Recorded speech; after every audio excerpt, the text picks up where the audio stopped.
I might have shot the policeman, but it could have affected a lot more people than the policeman. His family, his children, he had children and that. So I've got to kind of, you know what I mean, be the man and realise what I've done here. I've got children of my own, you know. It's not, I know it's us against the police, I know how it goes, but at the end of the day, I'm a human being, he's a human being, and you know what I mean, I want to die with nothing hanging on to me. All I've got is big guns, broken dreams, bad combination on these ghostly streets, mad complications, so we over squeeze, sad conversations, always over beef, gotta own the heat, that's compulsory. Streets ain't heard the most of me, lyrically bossy B, sick and tired of bullshit.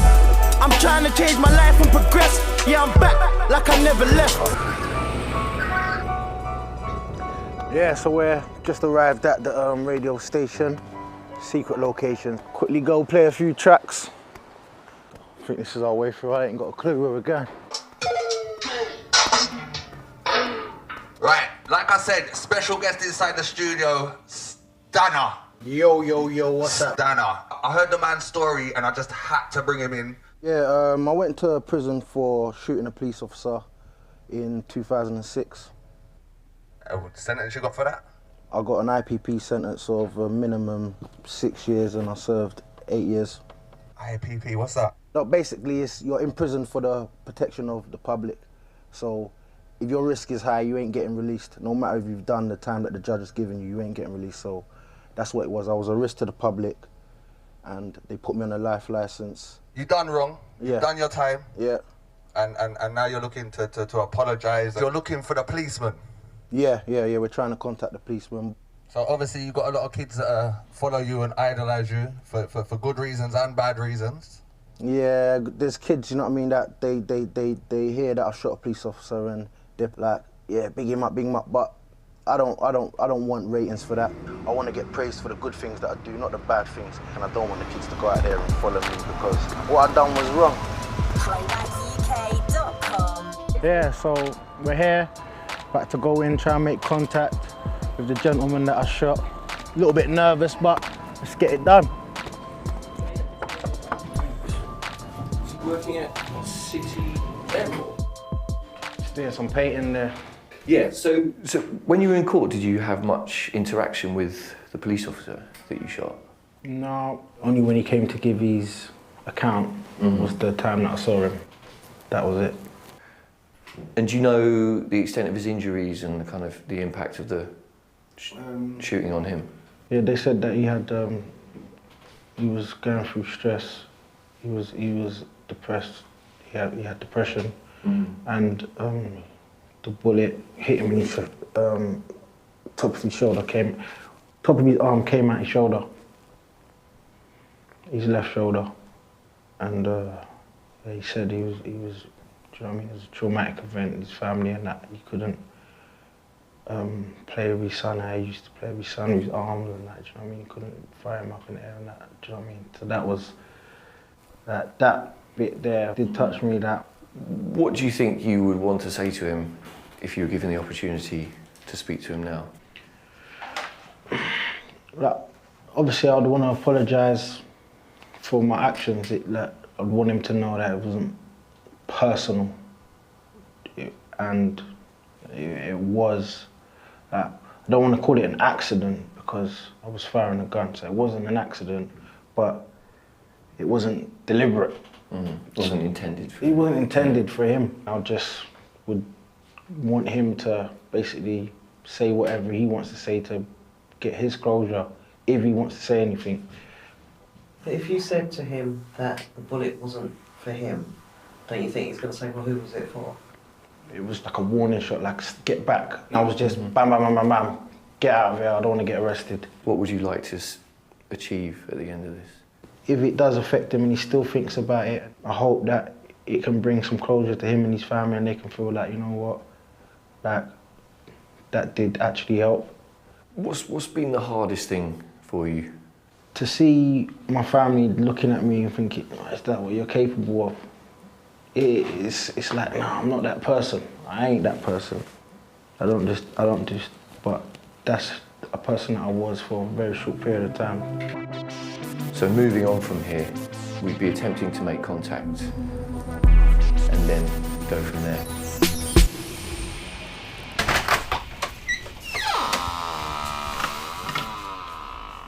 This is my little miss, Zara Lee. She's gonna be 2 next month.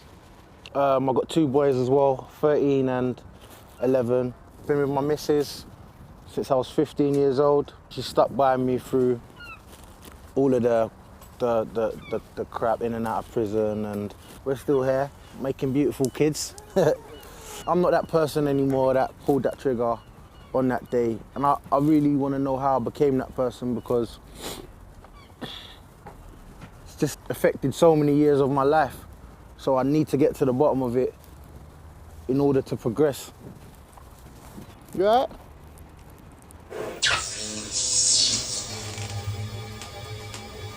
So how long ago was this? This was, I think, 2005/6. Hey, young boy, 1920, with the goons them in the background. Yeah, you know how I do. I spit about what I've been through. Put a bullet in you, rob you, then bin you. I'm from these streets, on these beats, spitting my life. See me flicking my knife, ripping your spine at your back. I put a 9 to your hat. Blah, blah. Talking some horrible stuff. Phew. I was a menace. Well, see, when I see these kids out there now, yeah, I was like that. Hoodie, tracksuit, 2 tracksuit bottoms, yeah, and just moving every day. They're just doing so much. Do you know what I mean? Everything, mopeds, cars, getting arrested. I was an actual 110% road man. You know what I mean? This is like the 3rd time, isn't it? And I was living in hostels and that as well. That horrible lifestyle, on edge. People want to kill you because you stolen something and all that. I ain't got that no more. I don't do none of that. Man's at peace. Yeah, my little mixtapes. But yeah, there's my albums up there, the ones I've released. What's your favourite mixtape, cuz? Do you have a favourite? Porridge is mad. I was gonna say that. Because I recorded it in a cell, it's one take business, no ad-libs, no stabs. Man in the background doing all that for you. Do you get what I'm saying? There's no... Where was the studio? In the cell. In your cell? No, in another guy's cell Okay. downstairs. We did it on a mini display. Had a mic, had a mini display, had a stereo. We hooked it up. I don't know how he did it. I don't know how we did it. But yeah, he used to loop the beats on the PlayStation, on the Music 2000 or whatever it is. And that was it. My favourite bars from Porridge are, my family's what it's all about. Hey yo, my family's what it's all about, so don't be sidetracked by all this other shit I talk about. Cause I've been locked up for 4 years and all I thought about is being in the park with my sons, kicking a ball about. Could you take us to the scene of the crime, talk us through it and tell us what happened? Yeah, I can't take you to the scene because I've been banned from Waltham Forest as conditions of my parole. So if I go Waltham Forest, I'll breach my license, back in jail. Maybe you lot could go there, get some photographs of the street. When you get the photos, I'll talk you through it. It was June the 27th, 2006. It was a hot day. I think I was 20 years old. We'd gone to Garvey's to get my hair cut. Me and the guys that I was hanging around with, we didn't get along with another group of guys from a different estate. You know how it goes in this gang, turf bullshit postcode wars, and they were at this barbershop. That's it. I went and got my firearm and I've come back. I've jumped out and I fired at them. I didn't know at the time I was under surveillance by police, and that's where the police officer's cars pulled here first. I'm standing on the pavement with my firearm behind my car. He's pulled up, he started spraying CS spray from his car seat over towards me, but it didn't hit me. I just ran this way, back down Bone Road, and the car was reversing up towards me so fast. Bam, bam, bam, I'm running. He's coming, bang! Shot's gone off, that's shot number 2. And that is what shot that injured him. So now he's been hit, I don't know he's been hit. I just know it's smashed the window because I've heard the window smash. It's 3:30 in the daytime. Kids' school's finishing. I'm not aware of this, but obviously at my trial, they brought this to my attention. There was kids around and all that, but I was in tunnel vision. In total, 6 shots were fired. One at the rival gang, one that hit the police officer. and 4 at one officer that was pursuing me. I got away basically. I was exhausted. It took all my energy out of me. So once I went to sleep for a couple hours. When I woke up, it's all on the news.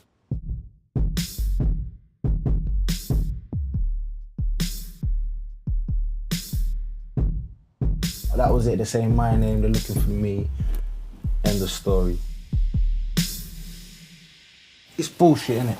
And this is where it leads to prison and death and sorrow and grown men trying to retrace their steps to make it right.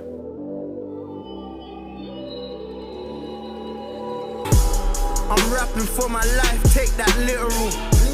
I ain't accomplished nothing as a criminal. I'm 30 years of age and I'm ashamed, cause these youngers shout my name like I'm invincible. Hello? Hi Dean, how you doing? It's Daniel. Just ringing to just give you a bit of an update basically on where we are. Obviously we haven't spoken for a couple of weeks. So yeah, we've been attempting to locate the victim. We haven't managed to locate his details. He does seem to have left the police. Okay.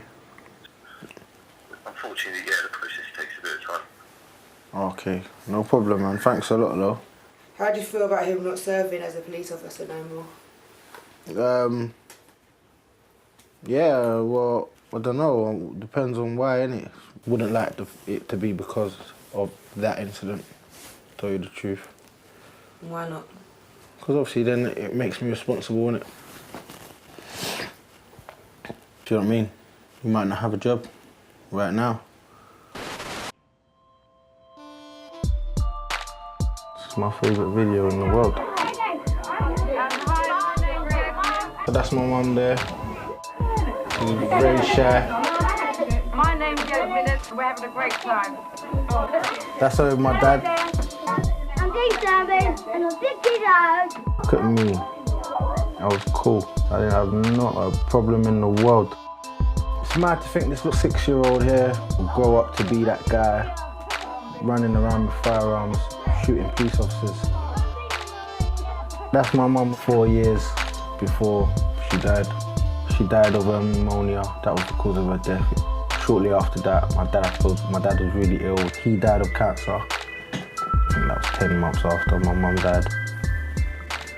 I was 9, 10, 11. Me, my brother and my sisters, we all got separated and we all went live in different parts of London and that, foster homes, family members and whatnot. I really want to find out from my brother and my sisters, you know, how they think, why I chose the path that I chose, what really led up to me pulling that trigger that day, why they didn't go the same path as me, because we've never really spoken our childhoods.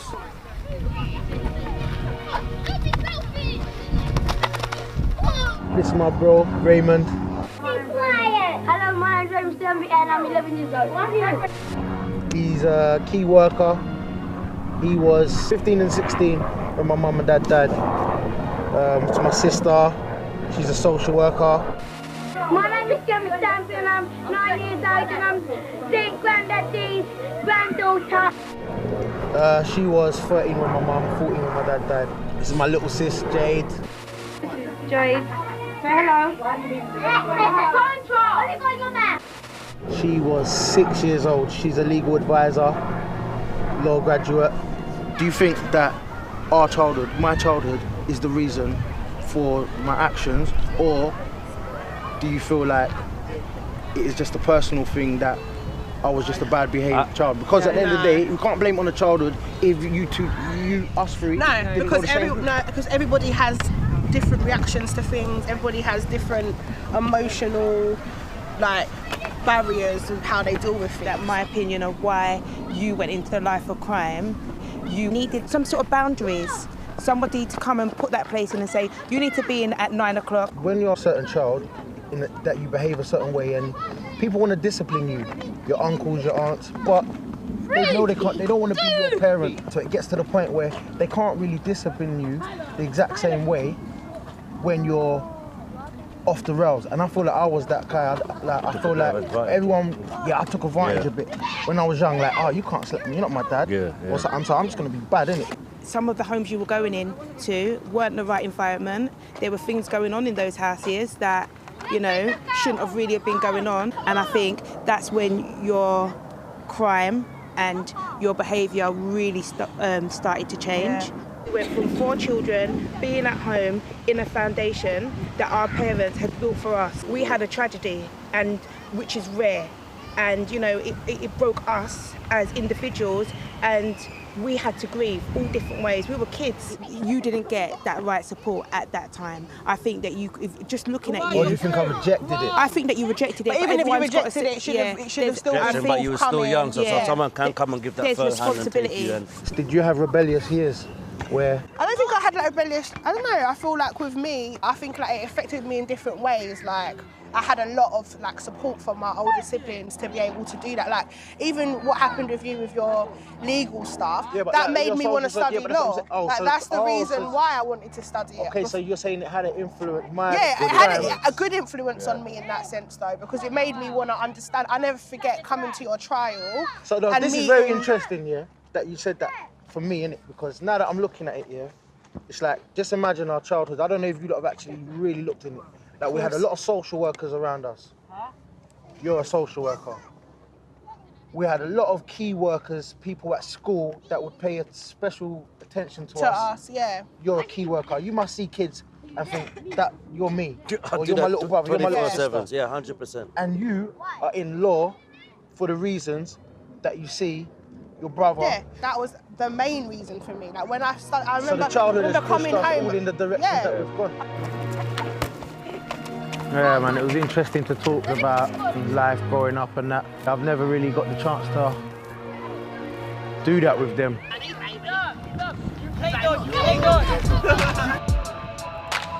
Dean, it's Daniel from Restore London. Just a bit of an update, actually. Managed to get the police officer's address, so the next process for us, we're just going to be sending him a letter saying that you'd like to engage in a conversation with him. As soon as we do hear anything, we'll let you know.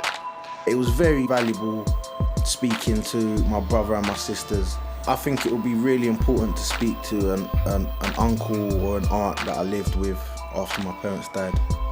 The transition really from when I went from being that young 10-year-old boy who just lost his mum and dad to going out on the streets and committing crime, in and out of prison. They would be able to give me some information that I've never had. Yeah, man. I was living with you for a while, innit? I went to school, I got kicked out of a few schools when I was living with you. And obviously, it was thrown into your path to be like the dad. So how was that? Was it like sometimes I might have been misbehaving? For me, it's just normal. I need to strong arm him. No, but I could not deal with Dean like a strict father figure than like. Because I know that his pain, I can see it, I could feel his pain. You know what I mean? When I look back, I could see the kind of the transition from you being this boisterous little boy, happy Dean, singing, drawing and doing that kind of stuff. I could see the process of the frustration and the sadness, but it was like there was a torment inside you, and that's what I could sense. So it was frustrating for me not to be able to do anything about it, because what can I do in that sense? What was it like for you, like when I'd got older and I'd maybe committed a crime or did something out there? It wasn't a shock because of that torment that you could see inside you, knowing who you are. It could be because of the age that you were, 10, 11 years old, which to me is a very difficult age. So for me, it was like being in a trap and I can't do anything. I want to reach out, but I can't. I don't know how to now. And that's what it was like. But the main thing was, I think for me, was this overwhelming sense of fear for you. Well, I'm going to touch on a little part where I think that Dean really changed. His dad died of cancer, you know? And you know, this cancer was eating him away. And you knew that we had to send him back to Jamaica, to my brother, your Uncle Leroy, because he does herbal medicine, and we thought that he would prolong his life even a bit more, which he did. He wanted to come back home to see his kids. That was his last wish. Even though he was told that if he came back, he will die. Oh, it was so shocking. And then when we went to get him into the car, we couldn't get him in the car because he was in so much pain. I can remember coming all the way down to Tooting, getting on Eswin Road, knowing that this front door is going to open in a minute, and I know that you was at the front door. As we stopped and I opened the door, and you opened the front door, and the minute you saw your dad, I can remember the scream, and you jumped over the car bonnet. And I think from that time, I didn't know if you could be around him.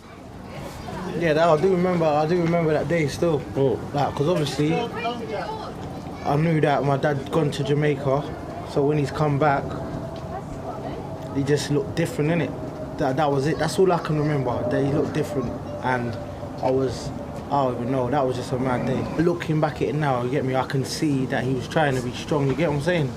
Like, and that's the mad thing.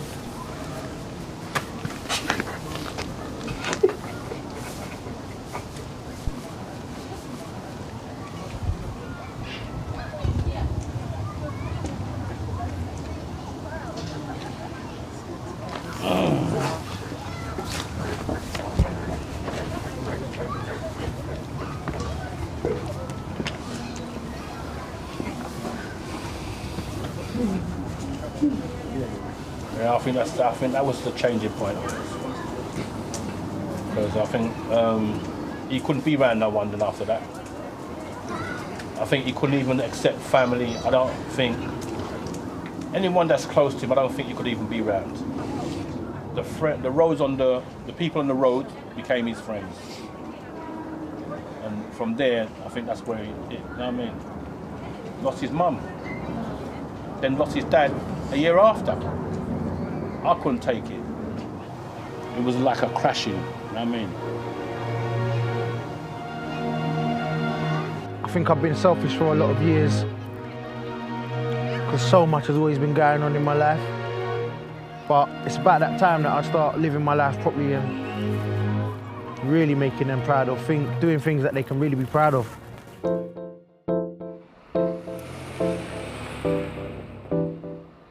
So we're off to meet the guys from Restorative Justice.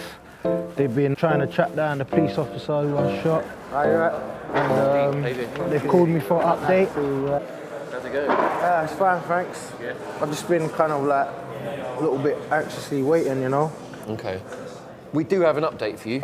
I managed to have quite a good conversation with him. He said he doesn't want to revisit that period of his life.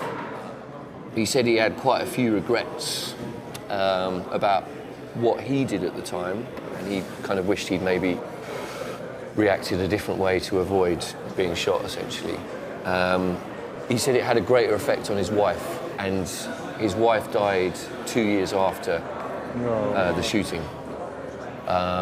He did say that the shooting had really impacted her a great deal, and she was quite angry. That's sad, man. Yeah. That's sad. He did say that he didn't mind me feeding this back to you. He said he wasn't happy with the sentence. He felt it should have been longer. He said at this stage he didn't want to engage in a restorative justice process. From what he'd seen in your rap career, he didn't feel that you'd been showing any remorse in your lyrics. The way the music was glorifying guns, glorifying that culture of drugs, guns, and he was basically saying he didn't like the influence that that had on young people in the community. And he essentially said he would like to see you to put more back into your community. If he saw there was any sort of change or evidence of that in your lyrics, then he would maybe consider wanting to speak to you or engaging with you, basically. He did actually wish you well, and he said, I wish you every success in your rap career. Oh, wow. Yeah, it's well, no, obviously, there's a lot of stuff. The wife thing, that's just it for me, to tell you the truth. 2 years is not far a distance, because the trial, didn't have the trial for like 18 months. his wife must have passed very shortly after that. It must have been very fresh. There must have been a lot of blame on his side. Your last days, you want happiness, good memories, do you know what I mean? I probably feel a bit guiltier. Yeah, I'm being honest. It makes me feel a bit worse. And I didn't want to feel worse, to tell you the truth. You get me? But I do think that there is positives. I feel a little embarrassed that he's been following the career and that's all he's seen. Do you know what I mean? That's a bit embarrassing because he must be just looking thinking, you're a joke. But, yeah, man. But I'm just grateful that he replied, and obviously he wants me to do better. That's one thing I have to be doing, do you know what I mean? Trying to put back into the community and make sure that these kids are not ending up the way that I did. I understand that he's kind of trying to push me in that right direction, look, go that way. And that's advice that I'll never turn down. I'll take it, I'll cherish it, do you know what I'm saying? If I was to manage to speak to him this week, would there be anything immediately that you'd want me to say? My sorry is in it for his wife, Steph. I'm so sorry for his loss. Whether it was to do with this situation or not to do with this situation. And I don't want him to feel like he was any part of the blame for my actions, whether he stayed in the car, whether he got out of the car. That was going to happen that day.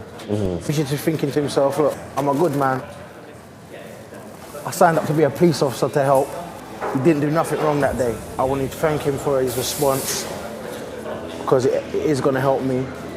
I'm going to keep my offer to meet him and apologise and explain or whatever open. And I don't cry no more. Real talk, don't look up to the sky no more. I'm cold like ice, you know. No MOP, but I live a life of crime. Once upon a time, yeah, that was my life. If his sole reason for not wanting to meet me is because of what he's seeing in the music and, social media, then I just want him to know that I'm a storyteller.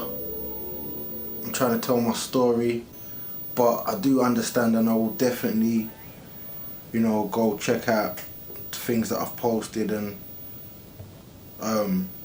if there's anything that is coming across as negative, I'll definitely, either delete it or word things better, so they understand that this is not who I am anymore. I'm not out here promoting violence, trying to commit crime, kidnap, shoot people and all that. Because if he's watching this, this is your opportunity to speak to him. So why don't you just look in the camera and say what you want to say? Look, I made a huge mistake in 2006. I'm deeply sorry to you. I'm deeply sorry to your family. I'm deeply sorry for your loss. I hope, I pray that this documentary, this short film, do you know what I mean, kind of gives you some closure, and not that you forgive me or anything, but so you can just move on with your life. Hopefully, when you're ready, when you maybe see a change in me, you'll be ready to meet me and take it from there. I ain't done a thing, not a thing at all, but waste my time behind them prison walls. That's the minimal of what my pistol calls, cause I wasn't even there to see my kiddies born. Had to hear them talk through prison calls, see them walk in visit halls. Photos on my picture board reminding me that I missed it all. Birthdays were the worst days.